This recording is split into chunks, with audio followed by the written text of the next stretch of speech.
Bhagavad Gita class for the Vedanta Society of Greater Austin. And good to see all of you here this morning. So as always, I'll begin with the chant from the Gita Dhyanam and Gita Mahatmyam. Om Parthaya Pratibodhitam Bhagavata Narayanena Swayam Vyasena Grathitam Purana Munina Madhye Mahabharatam Advaitam Ritavarshinim Bhagavatim Ashtadashadhyayinim Amba Tvam Anusandadhami Bhagavad Gite Bhavadveshinim Vasudeva Sutan Devam Kamsa Chanuramardanam Devaki Paramanandam Krishnam Vande Jagadgurum Mukham Karoti Vachalam Pangum Langhayate Girim Yat Kripa Tamaham Vande Paramananda Madhavam. O Mother Bhagavad Gita, we meditate on you, who were made known to Partha by the Lord Narayana himself, you who were included in the Mahabharata by the great sage Vyasa, you the goddess who rains down the nectar of Advaita, non-dualism, in 18 chapters, you the destroyer of relative existence. We worship Krishna, world teacher, son of Vasudeva, the delight of his mother Devaki, and the slayer of the demons Kamsa and Chanur. We adore that supremely blissful Madhava, Krishna, by whose grace the mute are made eloquent and the lame are enabled to cross over mountains. Om Shanti Shanti Shanti Harihi Om Tat Sat. Om, peace, peace, peace be unto us all.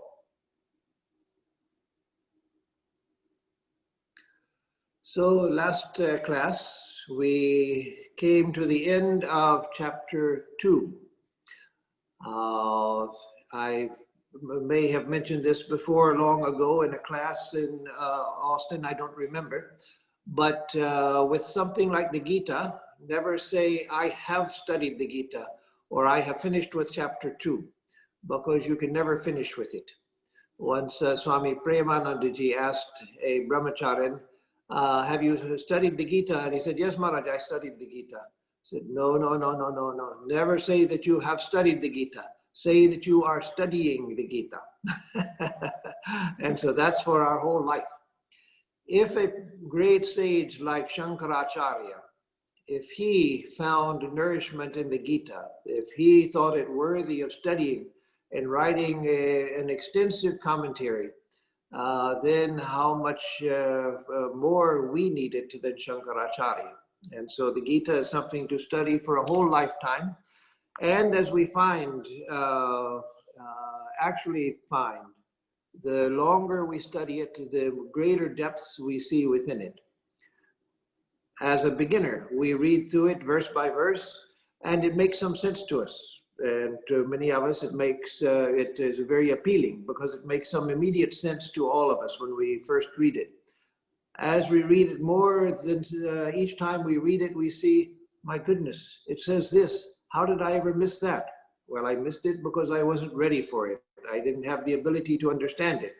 But as we grow and get more context, more understanding how ideas are related, how spirituality works, what the spiritual path is, then we come to a point where we see greater and greater depth. And that goes on for a whole lifetime. Similarly, Swami Atmarupanandaji, a great saint of the order and previous president, he was the 9th president of the Ramakrishna mission, and a great scholar. He wrote a number of scholarly books, translated some very difficult books, and was known for his scholarship. But in his old age, he read nothing but the Kathamrita, the Gospel of Sri Ramakrishna. So he was asked, Maharaj, you're such a great scholar, and nowadays the only book you want to read is the Kathamrita. And he said, yes, now I see that everything is within that. Everything is there. So if we have the eyes to see, similarly, we'll see that everything is in the Bhagavad Gita, or in some other great texts also. But what makes a scripture great, like the Gita, is the fact that it speaks to the common mind, the beginning mind, and it speaks to the person who is nearing illumination also. After illumination, we need no books. We may appreciate them, but there's no need for them because we've done what the books told us to do. And now there's no more need for study. But until then, a great scripture is one that that has layers of depth, going from the common mind, beginning mind, up to the state of illumination. And so that is the Bhagavad Gita. So we came to the end of chapter 2 this time, but we'll continue studying it for as long as we have not attained to illumination. So now we take up chapter 3. And this is the chapter on Karma Yoga. Karma Yogo Nama Tritiyo Dhyayaha. The third chapter known as the chapter on Karma Yoga. As you already know, each chapter in the Gita is named after a yoga, including the first chapter, which is just giving the context for the Gita, where the armies are arrayed on the battlefield ready to fight. And Arjuna sees his relatives and comes undone. So the first chapter is not full of philosophy. It's full of the setting for the Gita. And yet even that is called a yoga, Vishara Yoga. Vishara Yogo Nama Prathamo Dhyayaha. The first chapter known as the yoga of sadness, the yoga of sorrow, Vishara. So how is Vishara, sorrow, sadness, how is that a yoga? It's because of the sadness of Arjuna that he realized, I'm not self-sufficient. I'm not self-sufficient. I need help. Please, I take refuge in you, O Krishna. Please illuminate me.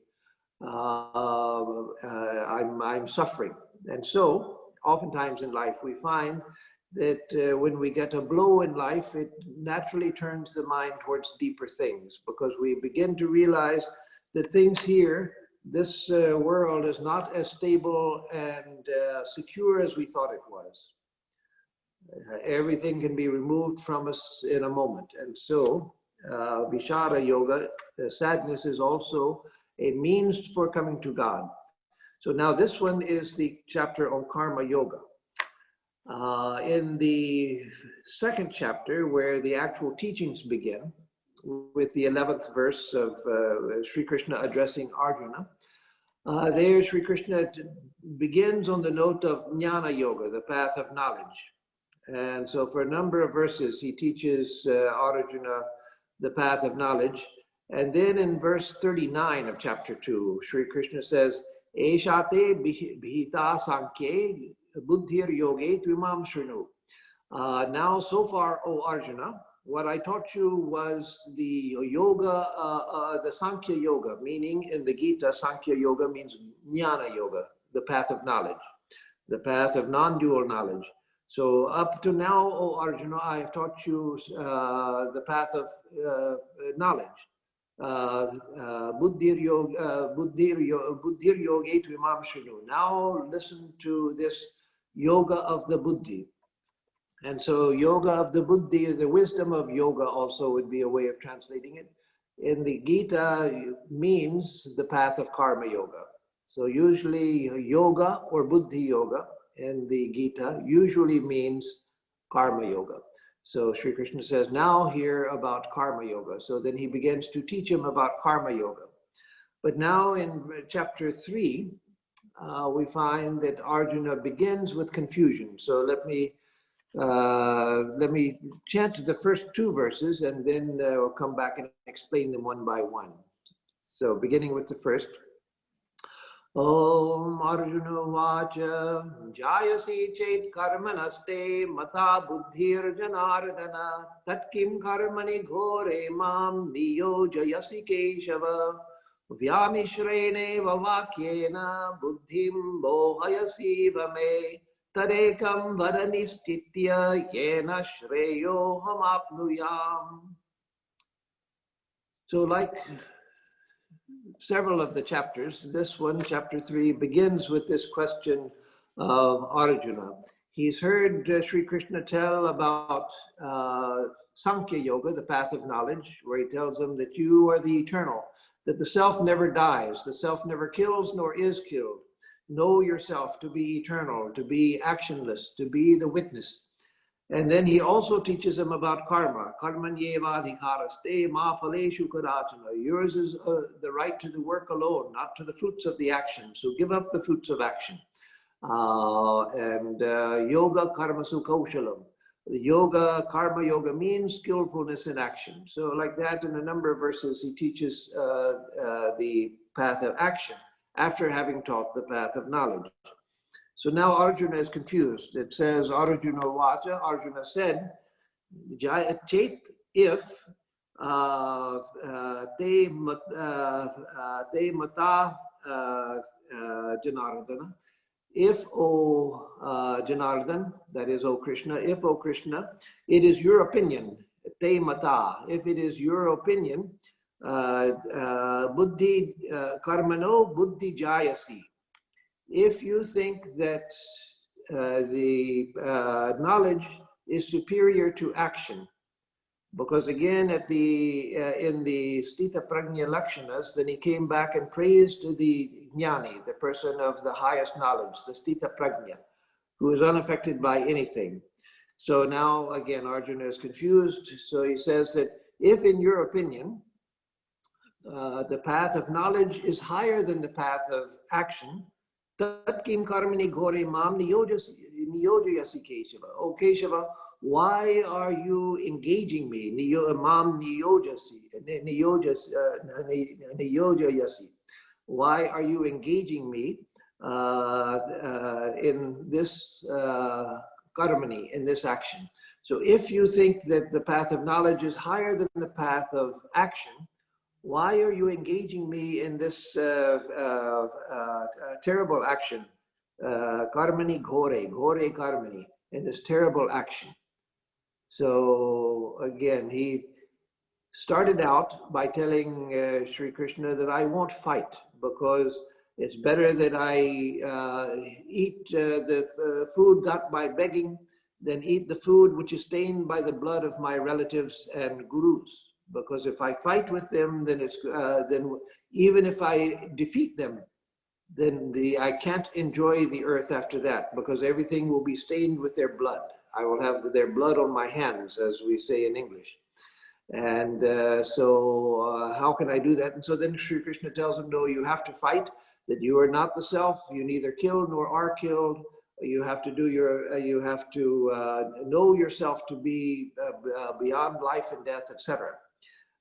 So now he's saying, asking, if you think that Jnana Yoga is better, then why are you engaging me in this horrible action? So he's again coming back to his original standpoint, his doubt about the whole, the wisdom of engaging in battle.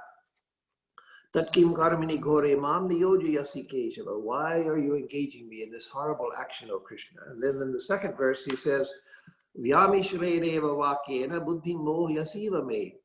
Vyamishrena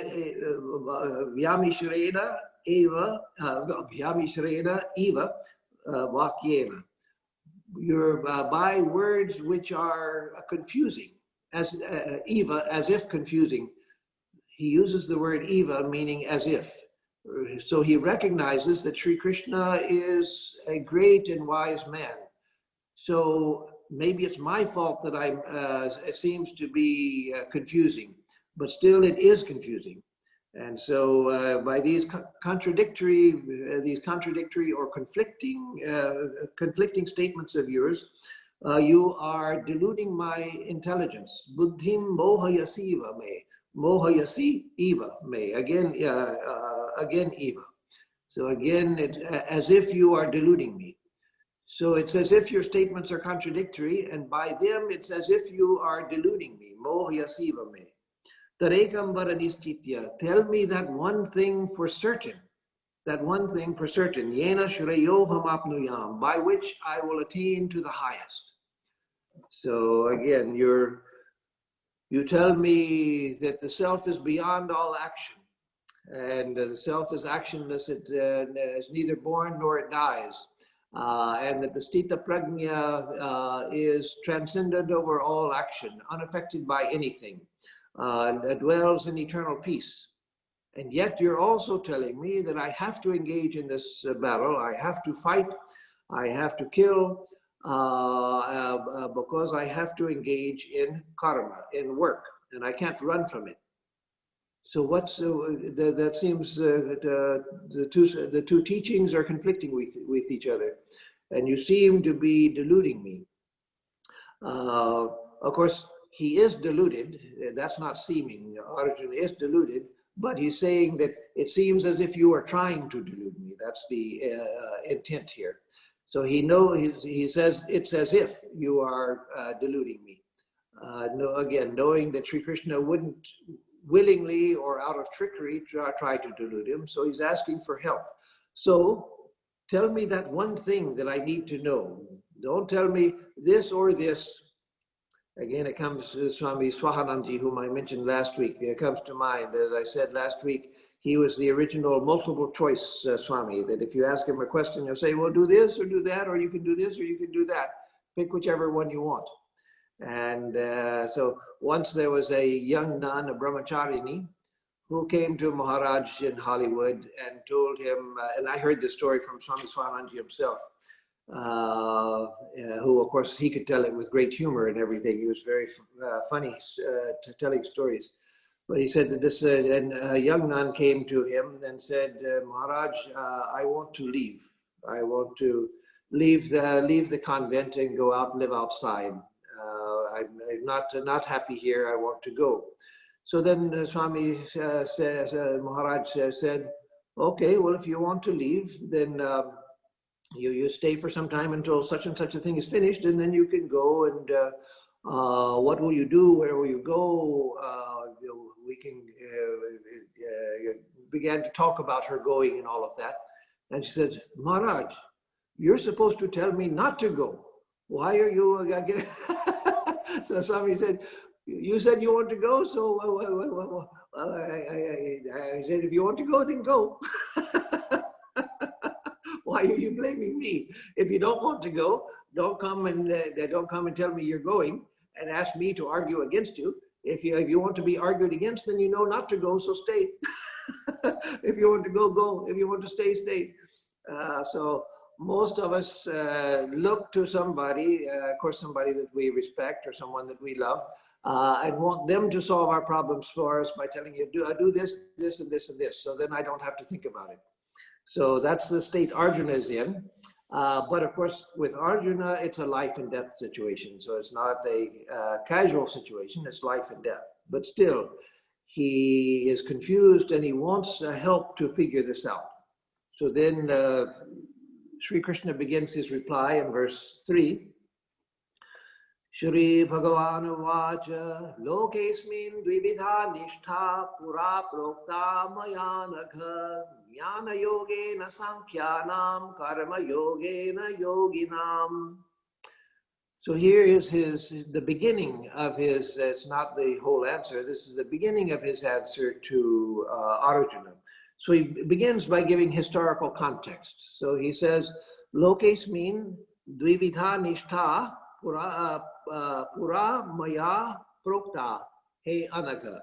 Anaga, O sinless one, that is Arjuna. So again, as Madhusudana Saraswati always points out, the epithets that Sri Krishna uses for Arjuna are significant because Arjuna has many nicknames. And so each one is used with intent. And Arjuna, when addressing Sri Krishna, he calls him by various of Sri Krishna's many names, and those also are significant. They show the state of mind, or they show motivation, or they show, in the case of Shrikrishna, what he's trying to support and bring out in our Arjuna. So here he calls him Anagha, O sinless one, you who are without any sin. That is to remind him that why should you get so confused? You are Anagha, you are without any sin. And therefore your mind should be clear. Keep the mind clear, as it should be for one like you who is without sin. And so again, Lokesmin Dvividhan Nishtha Pura Prokta Mayanaka. By me, in ancient times, Pura, in ancient times, Dvividha Nishtha, two different paths were taught, Lokesmin, in this world. So, O sinless one, in ancient times, I have taught two different paths to the highest good. And then he says, Jnana Yogena Sankhyanam, the path of knowledge for the followers of Sankhya. And here he doesn't mean Sankhya philosophy as it later became a competitor to Vedanta. And later in classical Hinduism, that is after the Vedic period, starting in the late Puranic period, then the 6 systems of traditional Indian philosophy and many sub-schools, but 6 big schools, each of which itself had various schools within it. These 6 schools began to differentiate themselves and separate themselves from each other and argue with each other, trying to establish their philosophical standpoint. And so the Gita comes at a time when Sankhya had not become a competing philosophy with Vedanta, something to conflict with Vedanta. Sankhya Yoga, he uses all through the Gita to refer to the path of knowledge. And so many have speculated, we don't know, but many have speculated, and I tend towards this speculation, that in ancient times, Sankhya was not an atheist system.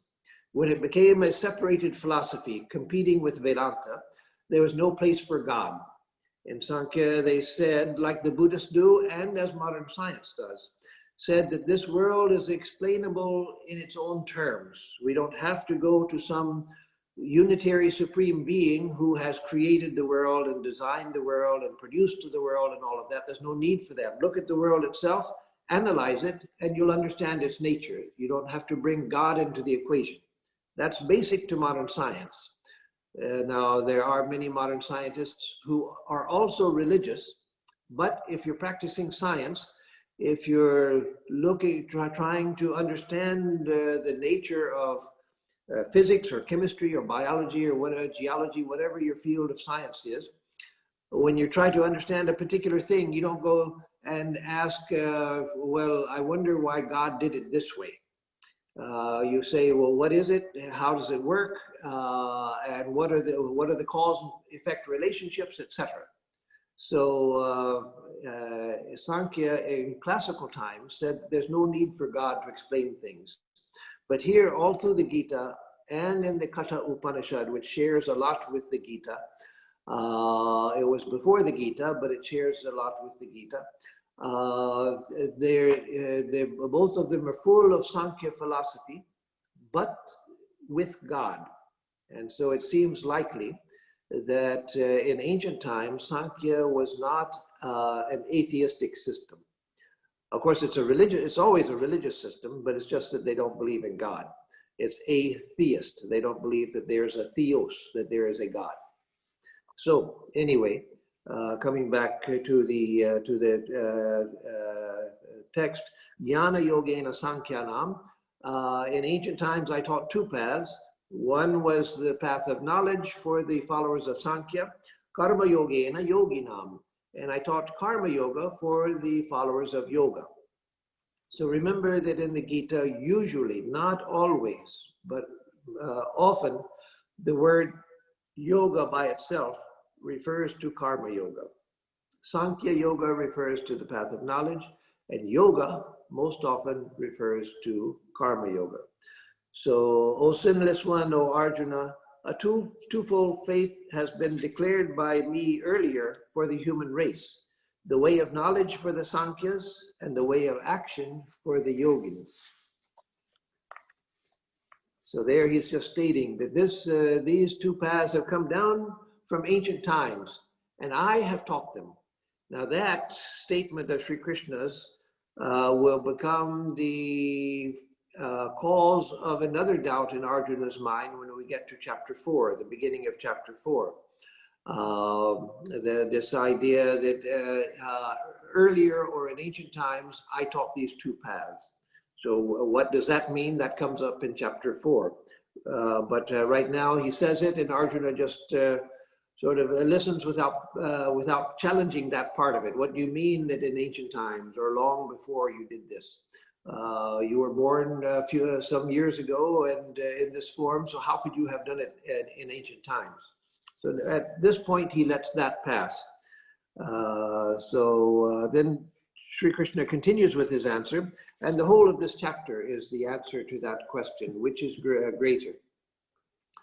Na karmana manarambhan naishkarmyam purushoshnute nacha sanyasanadeva siddhim samadhigacchati. So nakarmanam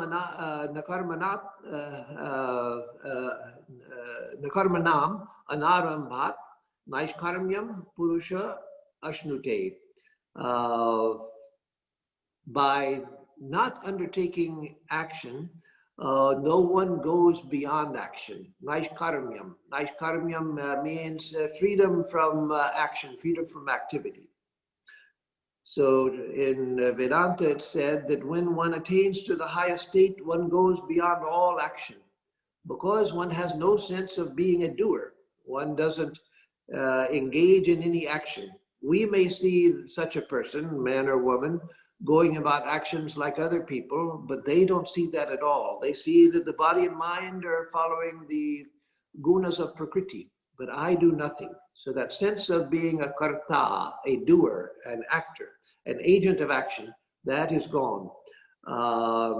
And so what we seek is naishkarmyam, the state of naishkarmya siddhi, perfection in actionlessness. That's the name of a great Vedanta text, I think by Sureshwaracharya, if my memory serves me. Naishkarmya siddhi, perfection of inaction. So he's saying here that inaction is not attained by not engaging in action. Nacha sanyasanad eva siddhim samadhigacchati, nor by sannyasa alone, by formal renunciation of the world alone, does one attain to perfection, siddhi, samadhigacchati, to attain to perfection. So by not doing work, a person does not reach inactivity, nor does he attain perfection by mere renunciation of action. So that is very important for us to remember, because we all find the karma kshetra, the field of action, the field of activity, to be difficult. We engage in an action, and for one thing, it tires us out. For another thing, things never go exactly as we had hoped, or maybe once in a while, rarely they do, but usually things don't go quite as we liked. Or if we're perfectionists, we find that nothing ever quite is perfect enough. And so when we find that work inevitably leads to conflicts and frustration and irritation and exhaustion and so forth. And so many people who come to the spiritual life are looking for a refuge from that. That I just want to get away from the troubles of the world. So rather than I want to attain liberation, no, I want to get away from trouble. I've had enough of troubles. I just want to be free of it. Let me go join an ashram, and then I won't have to worry about paying electric bills and gas bills and phone bills, and worrying about keeping my car maintained and doing all of that. And then I'll be free. Then I just sit in the ashram and I'll read the scriptures and have a peaceful life. So no, that doesn't work. That type of renunciation never lasts, because when you join an ashram, you find out that you're in the ashram now, and that's the problem. I've brought me with the into the ashram. I'm still there, and the problem is here. The problem is not in the outer world. The problem is here. When I first came to the monastery, and the Swami in charge, Swami Atmarupanandaji, used to tell us that. I couldn't get it at all. I thought, no, that's not right. It's all of these other things that are causing so many problems. If I'm left alone, then I'm peaceful and I'm happy and everything. But that's because I was never completely left alone. If we're completely left alone, then we start having really serious problems, because we're social animals. So we don't really want to be left alone. And yet we find that engagement in work causes us frustration, irritation, etc. So again, there's the tendency to seek escape from work. That again you find especially common among those who come to monastic life. Not all of them, of course, maybe not even most of them, but many. There's a fairly large percentage. They don't usually make it because they're coming for the wrong thing, but thinking that monastic life will save me from the problems of life. No, it doesn't do that. Because for us also, we have to learn how to engage ourselves properly in action. Once when I was in Gangotri many years ago, back in 1991, I spent a couple of weeks in a kutir right on the bank of the Ganges, just down from the Gangotri temple. A beautiful setting. And there was a sadhu who looked after the ashram I was staying in, not our ashram. It was a private ashram, but he was looking after it. He had been a brahmachari in the Ramakrishna mission, but he didn't like the work of the mission. He didn't like having to do work as all of us in the mission are required to do. And so he went out to become a traditional sadhu where he wouldn't have to do any work, and eventually ended up in Gangotri. So he was a good man. He's passed away many years ago, I heard. He was a good man. I liked him, but I saw the great weakness that he had. So I don't say this to criticize him, but to point to the truth of this teaching.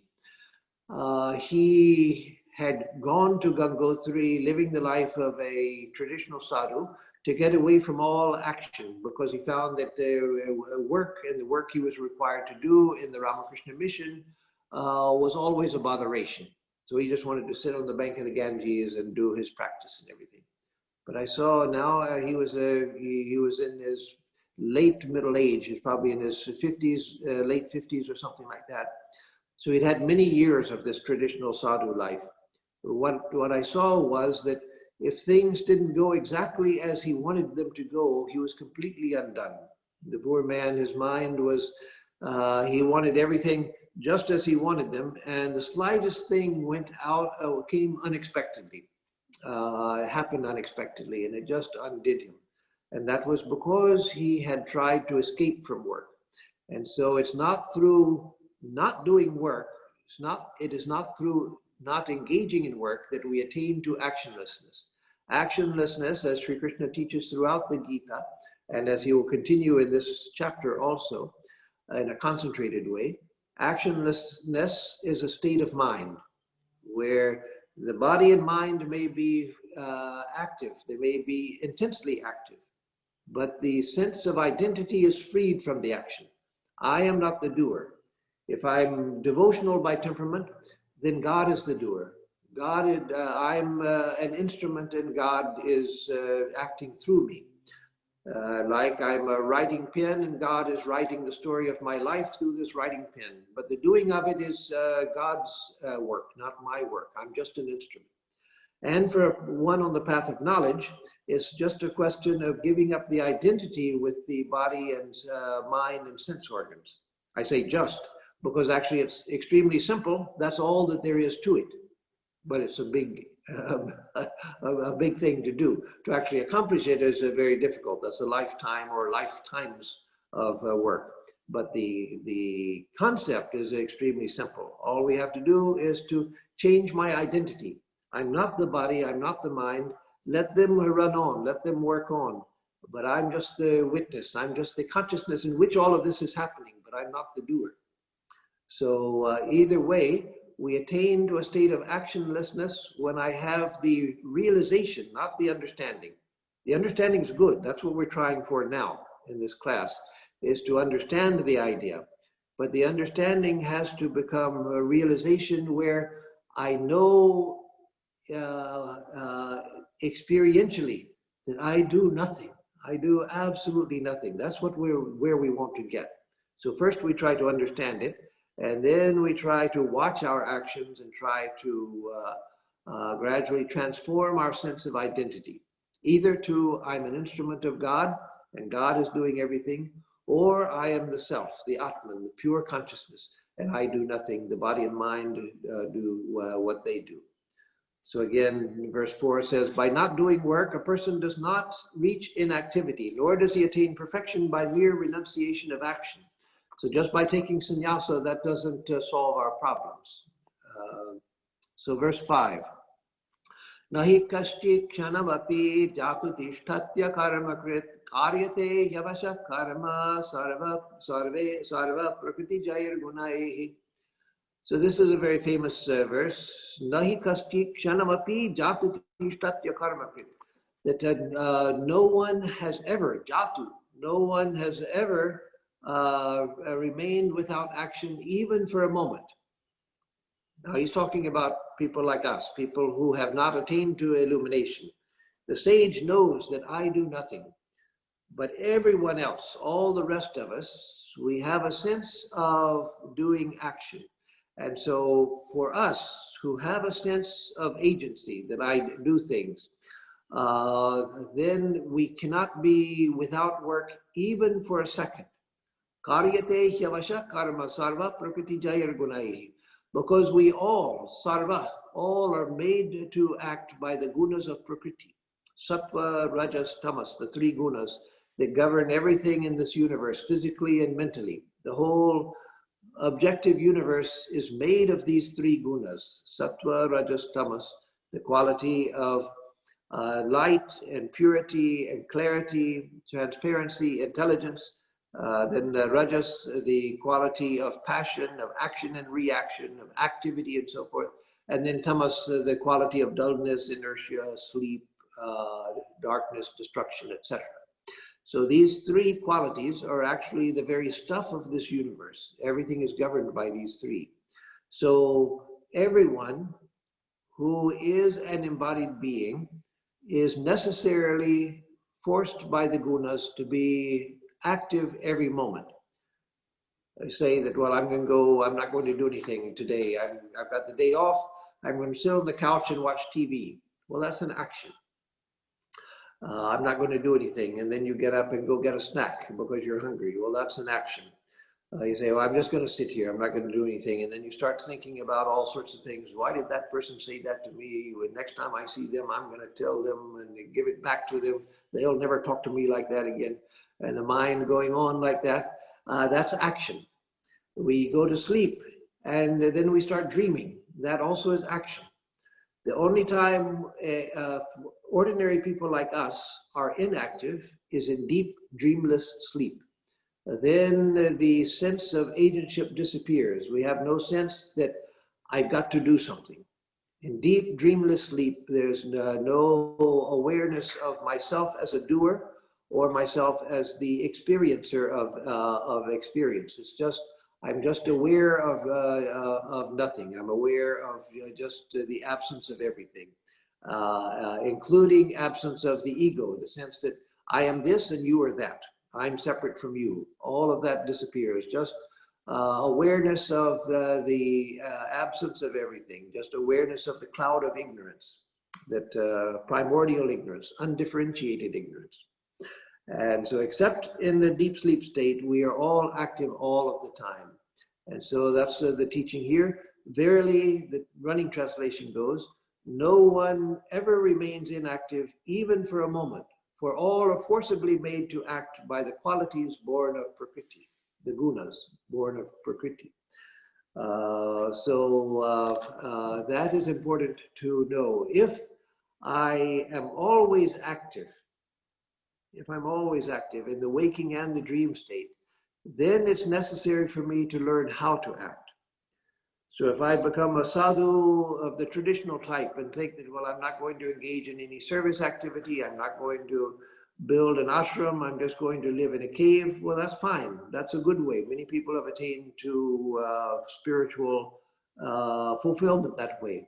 But if I go to the cave thinking that I want to get away from the troubles of life, so I'm going to go sit in a cave where I won't be bothered by anybody or anything, then I'm in trouble, because there I've taken myself, my active mind, my active body, and I find that my own problems, my own internal problems, begin to become more and more prominent.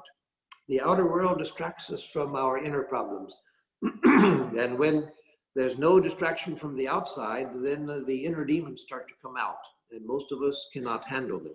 And so that's not advised for people. So what we need to do is to learn how to act. And gradually we'll come to a point where we actually feel that I do nothing.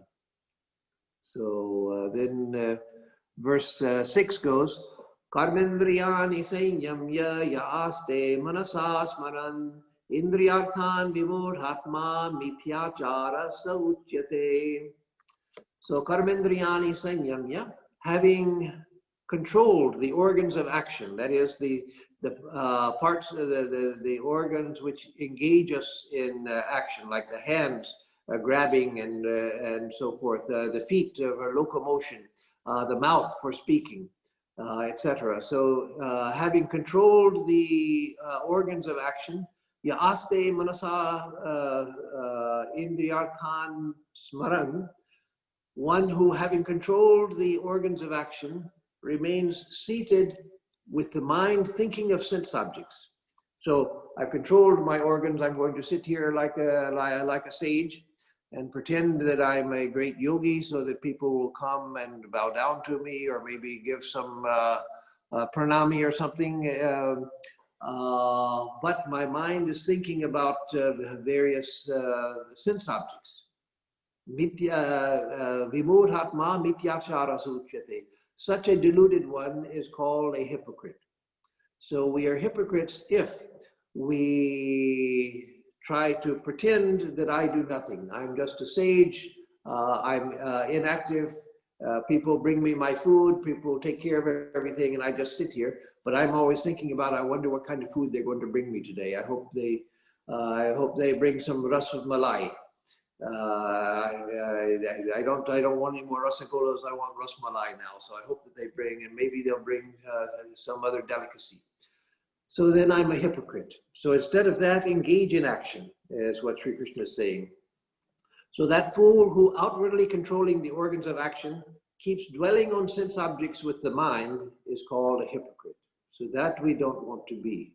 So we have to learn how to engage the mind and body instead of pretending. And let's see, this next verse is connected. Yastvindriyani manasa niyam yarabhate Arjuna karmendriyai karma yogam asakta savishishyate. So yastu, but he who, O Arjuna, he who, indriyani manasa niyam yarabhate Arjuna, O Arjuna, he who controls the organs of action with the mind, controls the action organs with the mind, and undertakes karma yoga with the organs of action. So one who with the mind controls the organs of action, and then engages those organs of action in karma yoga, and who is asakta, who is unattached, savishishyate, such a one excels. So that person, O Arjuna, excels who, having controlled the organs of action by the mind, and engages the organs of action in karma yoga with the mind unattached, such a one excels. So we excel by performing karma yoga with the organs of action under control. So here, under control doesn't mean like the hypocrite who sits still, even though the mind is thinking about all sorts of sense things, and just sits there and pretends to be a yogi. No, he's not talking about that. He's talking about one who has control of the organs of action, but engages them in activity, in the spirit of karma yoga, by being non-attached. But he, O Arjuna, who controlling the organs by the mind, performs karma yoga with the organs of action, being unattached, he excels. So here, what we have to remember from this verse is that the yogi has to learn how to control the organs of action. So just because I have hands doesn't mean I got to go around doing things with them all of the time. No, engage your hands intentionally in things that are useful work, but with a sense of non-attachment. Don't walk around just because you aimless wandering. No, walk because you need exercise. Walk because you have somewhere to go. Walk with a sense of intentionality. That is, by controlling your organs of action, not stopping them, but controlling them, using them intentionally and using them consciously, deliberately. So in that way we we control the organs, not by pretending that we're still and quiet and not doing anything, but the mind is spinning around. No, learn to engage your organs of action with the mind controlled for an intentional purpose, including even play. Everyone needs relaxation. We need to do some things just because we enjoy doing it sometimes. That's the way we relax. That also we do because we intend to do it. So it's a great thing in spiritual life to learn to be intentional about the things that we do. If I'm going to do something, to stop and think, why am I doing it? Let me do it for a conscious reason, and then to engage in it, and to engage in action with our sense organs, our organs of action under control. That is, my hand does what I need it to do, not that it just wants to go around and do things and touch things and mess with things just because I'm restless. And so in that way, we learn to control the body. And if we do that, we find it brings a deep sense of inner peace and a deep sense of inner dignity, because we no longer doing things just out of restlessness, just because I can't sit still and I'm in an uncontrolled way, I'm doing things not even knowing why I'm doing it. No, let me learn to do things deliberately, intentionally, and thoughtfully. So that fool who outwardly controlling the organs of action keeps dwelling on sense objects with the mind is called a hypocrite. But he, O Arjuna, who controlling the organs by the mind performs karma yoga with the organs of action, being unattached, he excels. So now he's beginning to show us how to do karma yoga. First of all of us need karma yoga. Whatever other path we may follow, we need karma yoga, because we cannot, nahikaschi kshanamapi jatutishtatya karmakrit, as we just read. No one can remain even for a moment without action. Everyone is forced to act through the gunas of Prakriti.